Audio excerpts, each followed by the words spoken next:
So the question of today is whether or not the Electoral College is a representation of oligarchy or democracy. So first of all, we're going to take a look at the definition of oligarchy in its literal sense. So it's considered a small group of people having control of a country, organization, or institution. And in this case, of course, we will be choosing the United States of America as our country of choice. So, first of all, let me get that out of the way. First of all, the definition of the Electoral College is completely different than the definition of oligarchy. The Electoral College definition is a body of people representing the states of the United States who formally cast votes for the election of the president and the vice president. And we've consistently seen it through every single election. These electors do not defy what the popular vote says or what certain states vote. And, it's only happened a couple times out of countless elections, and it really doesn't point to a sort of oligarchical type of government. And if we look at where the Electoral College is really taking votes away from, this is all about minority representation, and we're talking about smaller populations being the minority. States like Wyoming definitely have a lot more political power when it comes to voting. So 142,000 people per vote, but then you go over to a state like California where it takes 508,000 for one vote, and they have a total of 55 while Wyoming has 3. And the Electoral College takes away from bigger states and gives them to smaller states because of the fact that they don't have the possibility of gaining as many as the surrounding states. So if you take a state like Minnesota, which has 9, then you take a state like North Dakota, under a population-weighted electoral vote distribution would have 1, Minnesota would have 9. In this case, Minnesota would have 10, and North Dakota would have 3. So the ratio isn't as disproportionate.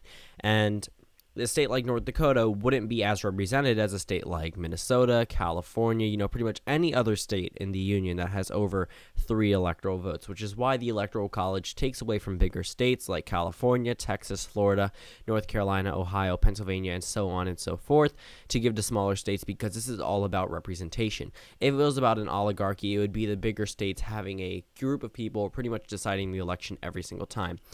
And that could be related to what we see today, but the bigger states did not vote with the president of the United States today. California did not go to Trump. New York did not go to Trump. Illinois did not.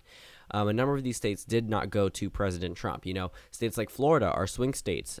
Georgia, Ohio, Iowa, pretty much a number of these states, North Carolina, these are all swing states, meaning they could go either way, and they're not set to one candidate regardless of the how the rest of the states vote. These have to be won over by certain candidates, and it takes a lot of effort in order to win these states. And what that just goes to show is, again, proving against the point that this is an oligarchy. And the Electoral College itself, party representatives are sent to to their state capital, and they cast their ballots for president and vice president. And that really it's not just the same group of people. It's not the same for the Democrats and Republicans. They all have their own set people that are going to vote if a certain political candidate wins a certain state. So in a case like Michigan, the Republicans had their electors ready, and pretty much both political parties, regardless of how safe one state may be, they always have the electors ready just in case a scenario like 2016 occurred where the Rust Belt, which was presumably safe blue, went to Donald Trump. If we take a look at which states have the most powerful votes, again, Wyoming, number 1, because it is right now it's overrepresented, but states like California and Florida are underrepresented, and underrepresented. My bad. I don't know why I said that, but these states, these Midwestern states, all have one thing in common: they are all overrepresented. Oh my gosh, Jesus Christ! They are all overrepresented, and pretty much that just. It's not necessarily the best for the bigger states, but it's good for these states in terms of representation. They need to have their voice heard. If we went strictly off population, pretty much every state in the Midwest would not count in total as much as California, and that's not good. That's not good for when we're talking about an electoral system that tries to give voices to smaller states. And oligarchy, again, is something we're going to go back to because that's a small group of people having control of a country.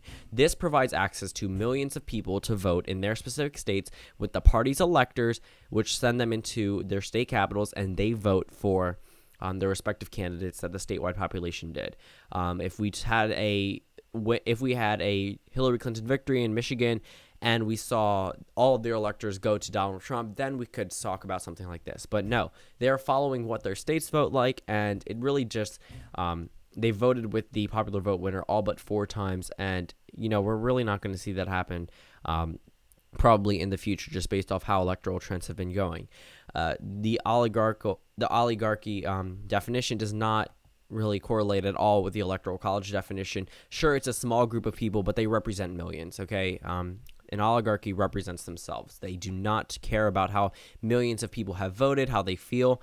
But in electoral college, they have to care. A number of these states have laws that are set where these electors can't just take away the voice from the people in the smaller or even larger states, and they all mainly have to vote with their party lines, and they usually don't they don't deviate from how their state voted. So we really see a number of these states all follow through. We maybe see one faithless elector or a couple in a state like Washington where the progressive population is really high, and 4 of them didn't go to Hillary Clinton, giving her a count of 227 instead of 232.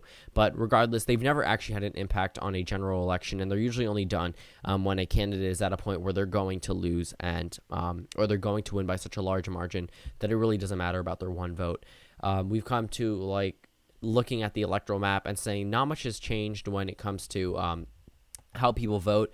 Sure, California definitely has more people than the Midwest, so maybe the Midwest shouldn't be as represented as a state like California, equal or actually more than a state like California. I mean, Wyoming, 142,000 people per vote, but California has 508,000 people per electoral vote. So that's something that probably should get fixed. But then again, we still don't have an oligarchy. Regardless of how you cut the electoral college, it will always be a representation of the United States voting population, how each state votes, and that hasn't really deviated for a number of years, and it's probably not going to in the future. So so that pretty much recaps today's videos. I understand that it wasn't all centered around the same central question, but I think the point was made. And if you have any questions, comment them down below. This was done for a school project, by the way, so that's why I didn't introduce it like the rest of my other videos. But yeah, so thank you guys for watching this video, and I'll see you all tomorrow.